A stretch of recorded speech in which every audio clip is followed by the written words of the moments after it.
अस्सलाम वालेकुम everyone, welcome to my channel. तो आज का हमारा मजमून है वालिदैन का एहतराम, जिसमें मैंने आप लोगों के लिए 19 हवाले ढूंढ के रखे हुए हैं। और ये 19 हवाले भी मैंने काफ़ी सारी बुक से मिला के लिखे हैं, जिससे सब ऑथेंटिक हैं। आपकी शरह सरमाया में बहुत कम हवाले दिए हुए हैं। मटीरियल वहाँ पे बहुत अच्छा है, कंटेंट बहुत अच्छा है, लेकिन आप लोगों के लिए हवालों की बहुत कमी है वहाँ पे, इसलिए मैंने आप लोगों के लिए हवाले ढूंढ के रखे हुए हैं। पहला हवाला है, सबसे बड़ी सआदत माँ बाप की है खिदमत, सबसे बड़ी इबादत माँ बाप की है खिदमत। फिर आप लोग एक पैराग्राफ लिखेंगे जिसमें लिखेंगे मोहब्बत का सबब होती है पैदाइश। थोड़ा सेंटेंस स्ट्रक्चर शायद आपको समझ ना आए तो मैं समझा देती हूँ कि अल्लाह ताला ने सब इंसानों को, सब मखलूक़ात को पैदा किया और इसका सबब क्या थी? मोहब्बत थी। आप इसके बारे में बहुत डिटेल में खुद भी लिख सकते हैं, आप लोग शरह सरमाया से भी लिख सकते हैं। आप एक दफ़ा बेशक वो रीड कर लें, लेकिन जो मेरे इन्हीं नोट्स को एक दफ़ा याद कर लेगा तो उसे कोई दिक्कत की बात नहीं होगी इंशाल्लाह। फिर आप लोग दूसरा हवाला लिख सकते हैं, मैं एक छुपा हुआ ख़जाना हूँ, मैंने पसंद फरमाया कि मुझे पहचाना जाए, बस मैंने मखलूक को पैदा किया। ये अल्लाह ताला ने फरमाया था।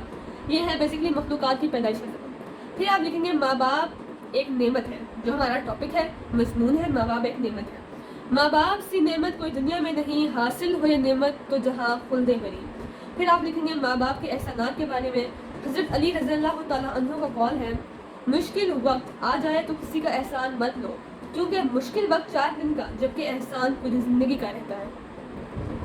अब हिफाजत के माँ बाप आपकी पूरी हिफाजत करते हैं, उनकी आप लोगों की हिफाजत उनका ज़िम्मा होती है। आप इसी के बारे में ही लिख लें, पूरा आप लोग एक पेज भी लिख लें तो कोई इशू नहीं है। इस जलती धूप में घने सायादार पेड़, मैं अपनी ज़िंदगी उन्हें दे दूँ जो बन पड़े। ये बेसिकली पैराग्राफ्स की हेडिंग है जो मैंने सारी लिखा है, वालिदैन बाप की अहमियत वगैरह। आप लोगों ने इन हेडिंग्स को नहीं लिखना है, ये सिर्फ इसलिए लिखी गई है ताकि आपके जहन में रहे, आपके माइंड में रहे कि हमने दूसरे पैराग्राफ में ये लिखना है, तीसरे में ये लिखना है, चौथे में ये लिखना है। आप ये पैराग्राफ खुद से भी लिख सकते हैं, आप लोग शरह सरमाया से भी देख सकते हैं, तो वो कोई इशू की बात नहीं है। जो चीज़ मैटर करती है ना, वो यही है कि आपके पेजेस मिनिमम 10 पेजेस हो मजमून के, और हर पेज पर 2 हवाले हों, तो इट मीन्स कम से कम 20 हवाले तो लाजमी होने ही चाहिए। फिर आप लोग लिख सकते हैं वालिद के बारे में कि वालिद जन्नत के दरवाज़ों में सबसे अच्छा दरवाज़ा है, अब चाहे तो इसकी फरमा बरदारी करके इसकी हिफाजत करो या नाफरमानी करके इसको ज़ाया कर दो। फिर आप लोग बाप की अहमियत के बारे में लिख सकते हैं कि इनके होने से ही वक्त होते हैं, बाप घर के दरख्त होते हैं। फिर आप बाप से मोहब्बत के बारे में लिख सकते हैं, पूरा पैराग्राफ लिख लें, 2 लिख लें, 3 लिख लें, लेकिन ये हवाला ज़रूर लिखेगा कि अजीज़ तर वो मुझे रखता था जग जहाँ से, ये बात सच है मेरा बाप कम न था मेरी माँ से।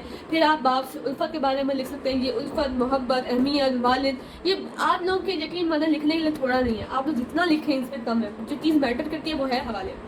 दर्द कभी ना देना उस खाल के तस्वीर को, सारा ज़माना कहता है बाप जिसको। रटे नहीं मारना, आप लोगों ने इन चीज़ों को समझना भी और अपनी असली ज़िंदगी में अप्लाई भी करना है, ठीक है ना। इसके अलावा माँ बाप की कुर्बानियों के बारे में लिख सकते हैं, एक मुद्दत से मेरी माँ नहीं सोई ताबिश, मैंने एक बार कहा था मुझे डर लगता है। फिर आप माँ की अहमियत, माँ से मोहब्बत, माँ की दुआ, माँ के एहसानात, इन सब के बारे में लिखें। हवाले बीच बीच में जो आपने याद करने हैं, बेसिकली वो हवाले आपने हवाले जो लिखने हैं वो हैं, घर की इस बार मैं मुकम्मल तलाशी लूँगा, गम छुपा कर मेरे माँ बाप कहाँ रखते थे। फिर आप लिख सकते हैं माँ बाप की माँ के कदमों तले जन्नत है। फिर आप लिख सकते हैं रहते हैं मेरे साथ फरिश्ते दुआओं में, मैं खुश नसीब हूँ कि मेरी माँ हयात है। फिर आप माँ के एहसानात के बारे में लिख सकते हैं कि ये गोश्त का एक लोथड़ा परवान चढ़ता किस तरह, छाती से लिपटाए दर हर दम रखती गर बच्चे की माँ। ये थोड़ी सी गलती है, आपने इसको नोट डाउन कर लेना है, गर बच्चे की माँ। इसके बाद आपने लिखना है एहतराम के साथ पेश आना, वालिदैन के साथ एहतराम के साथ पेश आना चाहिए। इसके लिए आप हवाला लिख सकते हैं कि माँ वालिदैन के साथ नरम लहजे में बात करो, ये इरशाद है। इसके अलावा आप एहतराम, दोबारा एहतराम के बारे में लिख सकते हैं, वालिदैन को उफ तक ना कहो, ये भी इरशाद है। इसके बाद बाप से उल्फत, आप कोई ना कोई वाक़या लिख सकते हैं। ये वाक़या अगर आपको खुद नहीं पता तो आप एटलीस्ट शरह से देख लें, वहाँ पे वाक़यात लिखे हुए हैं, आप लोग ये चीज़ शरह सरमाई से देख सकते हैं। फिर वालिदैन का उनकी औलाद पर क्या हक है। एक सहाबा ने आप सल्लल्लाहु अलैहि वसल्लम ने पूछा तो आप सल्लल्लाहु अलैहि वसल्लम ने फरमाया कि वो दोनों तेरी जन्नत या जहन्नम है।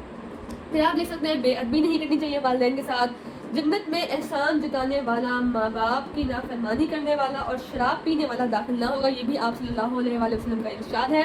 फिर आप आखिर में दुआ के साथ इख्तिताम कीजिएगा कि या अल्लाह मेरे वालिदैन पर रहम फरमा जिस तरह उन्होंने मुझ पर रहम फरमाया। आप लोगों को उम्मीद करती हूँ कि सब सारे के सारे नोट्स बहुत पसंद आए होंगे, और आप मेरे बाकी मजमून भी देखें, वो भी इसी चैनल पर ही अपलोडेड है। Thank you so much for watching my video. अल्लाह हाफिज़।